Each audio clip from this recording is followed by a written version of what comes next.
David Thompson woke up every morning at 5:30, just as the sun started painting the Essex sky pink and gold. He was 52 years old, with gentle eyes that crinkled when he smiled, and hands that had fixed 1,000 broken things. For 28 years, he'd worked as an electrician, earning just enough to keep his family comfortable and his dreams quietly alive. His wife, Claire, relied on him for everything. Not just money, though his wages paid the mortgage, the school uniforms, and the weekly shopping, but for strength. When the boiler broke, David fixed it. When their daughter Sophie felt anxious about her exams, David sat with her until midnight, patient and calm. When their son Jack struggled at football practice, David was on the sidelines every Saturday, cheering him on. And little Emma, just 10 years old, believed her father could solve any problem in the world. "Dad, will you help me with my science project?" Emma asked one Thursday morning, her cereal spoon halfway to her mouth. "Course I will, love," David said, ruffling her hair. "What are we building this time?" "A model lighthouse. With real lights." Claire smiled from the kitchen counter. "She's got your brain, David." David laughed. Poor girl. But actually, David was brilliant. Everyone in the neighborhood knew it. He just never had the chance to prove it properly. He'd left school at 16 to help his own sick mother, working small jobs, building a reputation wire by wire, circuit by circuit. Now, after years of saving every spare pound, he was just 3 weeks away from opening his own electrical business. The contracts were signed. The small shop unit on the high street had his name on the lease. Thompson and Sons Electrical, the sign was already printed. Jack had promised to work weekends once he turned 16. Sophie was designing the website. It was a family dream now, not just David's. That morning, David kissed Claire goodbye, grabbed his tool bag, and headed to a job in Chelmsford. The sun was bright. The radio played his favorite song. He felt light, happy, ready. Life was finally falling into place. But at 11 o'clock, while installing a new lighting rig in a warehouse, David felt strange. It started as dizziness. Just a moment. He blinked, steadied himself against the ladder. Then his vision blurred. His hands trembled. A cold, creeping sensation moved up his legs. "You all right, mate?" his colleague asked. Yeah, just need some water." But by lunchtime, David couldn't stand. His legs buckled beneath him. His speech slurred. Sweat poured down his face even though he felt frozen inside. His colleague called an ambulance. At the hospital, the doctors ran tests. Blood work. Scans. Neurological exams. Everyone looked concerned, but no one had answers. "Could be a stroke," one doctor said. "But the scans are clean," another replied. "Infection, then?" "Bloods don't show it." David lay in the hospital bed, confused and frightened. His body wasn't working. His left arm had gone numb. His words came out jumbled. He couldn't understand what was happening. Claire arrived, breathless and pale, the children trailing behind her. Sophie's eyes were red from crying. Jack tried to look brave but kept biting his lip. Emma clung to her mother's coat. "What's wrong with Dad?" Emma whispered. They're working it out, sweetheart," Claire said, but her voice cracked. By evening, David's condition worsened. His breathing became shallow. His heart rate spiked and dropped unpredictably. The hospital moved him to intensive care. Machines beeped around him. Tubes connected to his arms. The doctors stood outside the room, speaking in low voices. Claire heard fragments. "Never seen anything quite like this. Symptoms don't match any clear diagnosis. We're running out of time." Sophie stopped revising for her exams. Jack didn't go to football. Emma refused to eat. Claire cancelled her shifts at the care home. How could she look after other people when her husband was dying and no one knew why? The business launch was forgotten. The sign still sat in David's van, wrapped in plastic, waiting for a day that might never come. In the ICU, David's eyes found Claire's. "I'm scared," he whispered. Claire held his hand, her tears falling onto the white hospital sheets. "You're going to be fine," she lied, because what else could she say? But deep down, as the machines hummed and the doctors whispered and the hours ticked by, no one believed that anymore. By the third day, the Thompsons had seen 7 different doctors. First came Dr. Ashford, a senior consultant with 30 years' experience. He reviewed David's scans, frowned, ordered more tests, then shook his head. "I'm sorry. The symptoms suggest neurological damage, but there's no clear cause. We'll try steroids for inflammation." The steroids did nothing. Next was Dr. Patel, a specialist in infectious diseases. She tested for rare viruses, tropical infections, parasites. Everything came back negative. "I don't understand it," she admitted to Claire in the corridor. "His body is shutting down, but we can't find the enemy."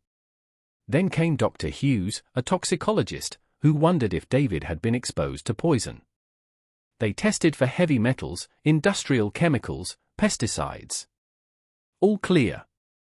By day 5, David could barely speak. His kidneys were failing. His liver enzymes were climbing.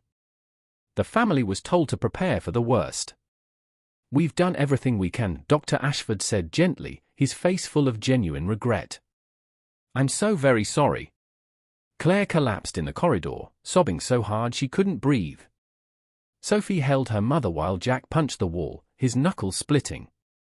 Emma sat in the corner, silent and small, her mind unable to process that her father, her strong, clever, always there father, might die. The family stopped living. Claire slept in a chair beside David's bed. Sophie stopped answering messages from friends. Jack's teachers called, worried. Emma drew pictures of her dad at school, the same picture over and over, him smiling, holding her hand. No one spoke about the business. The landlord called twice about the shop lease. Claire didn't answer. But someone was watching. Dr. Emily Foster was 27 years old and had qualified just 8 months ago. She was bright, top of her class at medical school, full of book knowledge and theory. But real patients? Real emergencies? She still felt terrified every time she stepped onto the ward. She'd been assigned to shadow the senior team on David's case. Officially, she was there to observe and learn. She wasn't supposed to interfere. But Emily couldn't stop thinking about David. She read his notes again and again. Something didn't fit. The symptoms were chaotic, yes, but there was a pattern underneath. She could feel it. She just couldn't see it yet. During her breaks, Emily sat with the family. She brought Claire tea. She helped Emma with her drawings. She didn't speak much. What could she say that the senior doctors hadn't? But she listened. One evening, Claire spoke quietly. "He's a good man. He's never hurt anyone. All he wanted was to build something for his kids." Her voice broke. "Why is this happening?" Emily's chest tightened. She thought of her own father, who'd worked night shifts to pay for her medical degree. Men like David held the world together. They didn't deserve this. That night, Emily sat alone in the doctor's office, David's file spread across the desk. She thought about the senior doctors giving up. They were experienced, brilliant even. If they couldn't solve it, how could she? But then she thought about Emma's drawings. About Jack's bruised knuckles. About Sophie's silent, exhausted face. About Claire, who hadn't left the hospital in 6 days. Emily took a deep breath. "I have to try," she whispered. She knew the risks. If she interfered and failed, she could lose her job. Worse, she could harm David. But doing nothing felt impossible. The next morning, Emily approached Dr. Ashford nervously. "Sir, I'd like permission to review the case. Properly." Dr. Ashford looked tired. "Dr. Foster, we've tried everything." "I know. But maybe fresh eyes might see something. He studied her for a long moment, then sighed. If you think you can help, God knows we need it. But be careful. That man's life is hanging by a thread. Emily nodded, her heart pounding. She didn't feel like a hero. She felt terrified. But sometimes, terror is what pushes us forward. Emily locked herself in the research room with David's entire medical file. Every test result. Every scan. Every observation note from every doctor. The clock on the wall showed 11:30 at night. According to the latest update, David had maybe 48 hours left. His organs were failing one by one. The ICU team had warned the family to say their goodbyes. Emily spread everything across the table like puzzle pieces. The symptoms were all over the place: neurological problems, kidney failure, liver damage, respiratory distress, heart arrhythmia. It looked like 5 different diseases attacking at once. But that was impossible. Emily closed her eyes and thought methodically, the way her professors had taught her. Start with what doesn't fit. She noticed something odd. 3 days before David collapsed, he'd had routine blood work done for an insurance policy. The results were perfect. Completely healthy. Then, 72 hours later, his body was destroying itself. What can cause total system failure that fast? Poison? Already ruled out. Infection? No fever, no inflammation markers. Autoimmune response? Possible, but the steroid treatment should have helped. Emily rubbed her tired eyes. Then she noticed something in the note she'd almost missed. On day 2, a junior nurse had written, "Patient mentioned metallic taste in mouth before collapse." Metallic taste. Emily's mind raced. She checked the toxicology report again. They tested for common poisons, yes. But had they tested for everything? She grabbed her phone and called the lab. "This is Dr. Foster. I need you to run a specific test on David Thompson. Check for organophosphate compounds. That's a pesticide test." Already done. Came back negative. I know. But test again. And widen the parameters. Check for industrial variants. Anything unusual? There was a pause. "Doctor, that'll take time, we don't." "Please," Emily said, her voice breaking slightly. "Please just do it." 12 hours later, Emily started treatment based on her theory. If she was right, David was being poisoned by something environmental at his workplace, something slow-acting and rare that the standard tests missed. She administered activated charcoal to absorb toxins. Started aggressive for fluids. Added medications to protect his kidneys and liver. For 6 hours, nothing happened. Then David's blood pressure dropped. Alarm screamed. His heart rate plummeted. The crash team rushed in. Emily stood frozen in the corridor, watching through the glass as they fought to save him. Claire screamed. Sophie pulled Emma away. Jack stood silent, pale as death. They stabilized David, but barely. Dr. Ashford found Emily in the stairwell 20 minutes later. She was sitting on the floor, shaking. "What did you do?" he asked. Not angry. Just exhausted. I was so sure. Emily couldn't finish. "You nearly killed him, Dr. Foster." "I know." She expected to be removed from the case. Maybe suspended. But Dr. Ashford sat down beside her. "What was your theory?" he asked quietly. Emily explained. The metallic taste. The sudden onset. The workplace exposure. Dr. Ashford listened, then said, "The expanded toxicology results came back." Emily looked up, her heart stopping. "You were right about the direction. There is something. Not organophosphate. But the lab found traces of something else. Something very rare." He handed her the report. Emily read it, her hands trembling. Thallium. A heavy metal once used in old electrical components and industrial equipment. Extremely toxic. Almost undetectable in standard tests. Causes exactly the kind of multi-system failure David was experiencing. Where would he have been exposed? Dr. Ashford asked. Emily thought hard. Then she remembered something Claire had mentioned. David had been working in an old warehouse. Renovating the electrical system. Pulling out wiring from the 1950s. Old electrical systems. Old components. Thallium. I know what poisoned him, Emily whispered. And I know how to treat it. But when she checked the time, her blood ran cold. David had less than 6 hours left. And the treatment she needed wasn't in the hospital. Emily ran. She called every hospital pharmacy in the region. The antidote for thallium poisoning, Prussian blue, was incredibly rare.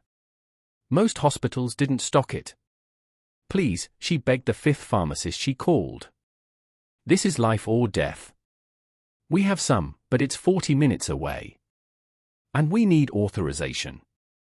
I'll get authorization. Just please, start the transfer now. She sprinted back to Dr. Ashford, explained everything. He made the calls. Pulled strings. Used every favor he had. Meanwhile, David's body was giving up.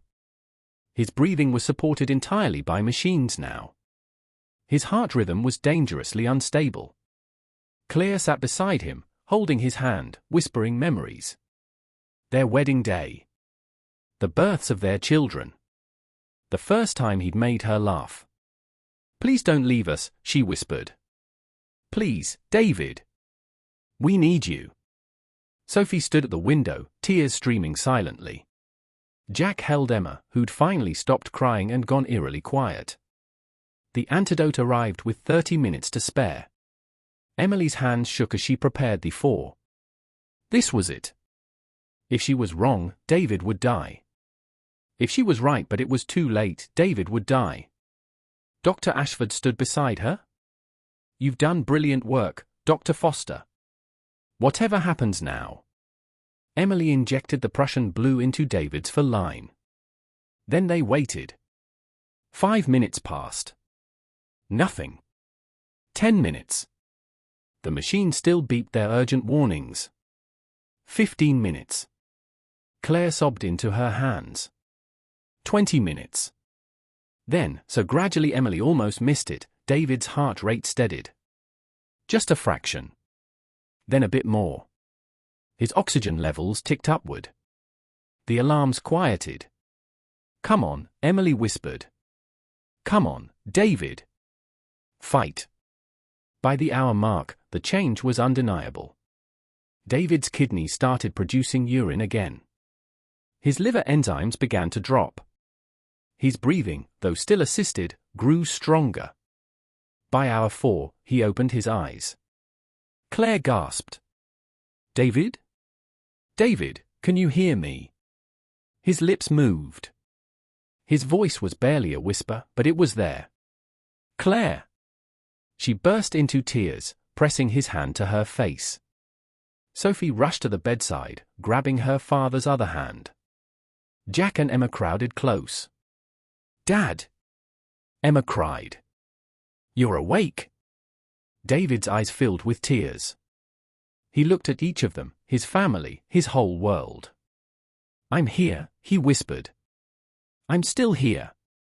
Over the next 3 days, David's recovery was remarkable. The Prussian blue bound to the thallium in his system, allowing his body to excrete it safely. His organs slowly healed. His strength returned. The warehouse where he'd been working was investigated. They found old electrical panels from the 1950s, degraded and releasing thallium dust. David had been breathing it in for days. That's why the onset was so sudden and severe. When David was finally well enough to sit up, Emily came to check on him. He took her hand, his eyes wet. They told me what you did, he said. Everyone else gave up. But you didn't. Emily's own eyes filled with tears. I couldn't let your family lose you. Not without trying everything. Claire hugged Emily so tightly she could barely breathe. You gave me my husband back, Claire whispered. You gave my children their father.